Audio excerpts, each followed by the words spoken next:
হে আসসালামু আলাইকুম গাইস, আশা করি আপনারা ভালো আছেন। আমিও ভালো আছি। তো আমি আজকে যাব আমার স্কুলে। সেখানে অ্যাডমিট কার্ড দিবে, মানে এসএসসির প্রবেশপত্র দিবে। তো আমি সেই প্রবেশপত্রটি নিতে যাব। তো চলেন যাওয়া যাক। তো আমি এখন রিক্সা নিব, দেন স্কুলের দিকে রওনা দিব। আমি যে স্কুলে পড়ি সেই স্কুলের নাম হামিদপুর নওদাপাড়া পাইলট উচ্চ বিদ্যালয়। তো আপনারা স্কুলের নাম শুনেই বুঝতে পারছেন এটা নওদাপাড়াতে অবস্থিত। তো আমি রিক্সাওয়ালাকে বললাম নওদাপাড়া কাঁচা বাজার যাব। তো রিক্সাওয়ালা 40 টাকা ভাড়ার নিচে 1 টাকাও কমাবে না। তো আমি 40 টাকা ফিক্স করে রওনা দিলাম। তো আমরা যেতে যেতে আবারও সেই মঠ পুকুরের সামনে চলে আসলাম, কারণ আমাদের বাসা উপশহর, আর উপশহর থেকে নওদাপাড়া যাওয়ার সময় আমাদেরকে মেন রোডে ওঠার জন্য এই মঠ পুকুর হয়েই যেতে হবে। তো আমি এখন স্কুলের দিকে যেতে যেতে মেন রোডে উঠে পড়েছি। এরপর সামনেই পড়ে গেল থানার মোড়। এখানে শাহ মখদুম থানা অবস্থিত।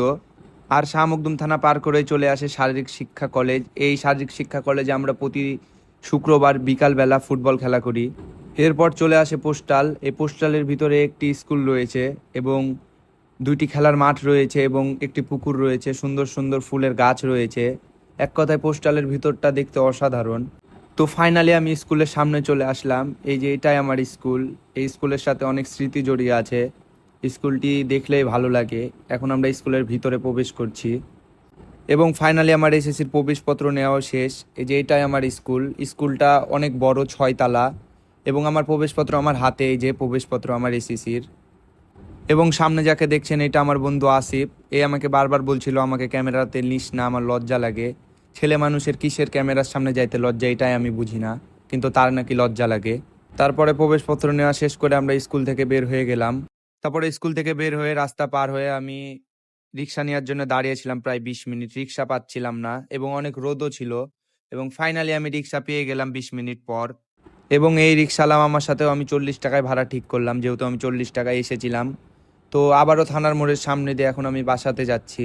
এবং থানার মোড় পার করে রিক্সাতে যেতে যেতে আমি ম্যাচ ফ্যাক্টরির মোড়ের সামনে চলে আসলাম। এবং রিক্সায় করে আর একটু সামনে যেতে যেতে আবারও সেই মঠ পুকুর পড়লো এবং বাম সাইডে সপুরা সিল্ক। এবং ফাইনালি আমি বাসার রোডে চলে আসলাম। আর একটু সামনেই আমার বাসা। তো আমি এখন আমার বাসার সামনেই আছি। আমি রিক্সাওয়ালা মামাকে বললাম, মামা ডানে কালো গেটটার ওখানে থামাও। তখন মামা কালো গেটটার ওখানে থামিয়ে দিল। তো স্কুলে যাওয়ার ব্লগটি এতটুকুই ছিল। আশা করি আপনাদের কাছে ভালো লাগবে। তো দেখা হচ্ছে পরবর্তী কোনো ভিডিওতে। ততক্ষণ পর্যন্ত ভালো থাকবেন, সুস্থ থাকবেন। আল্লাহ হাফেজ।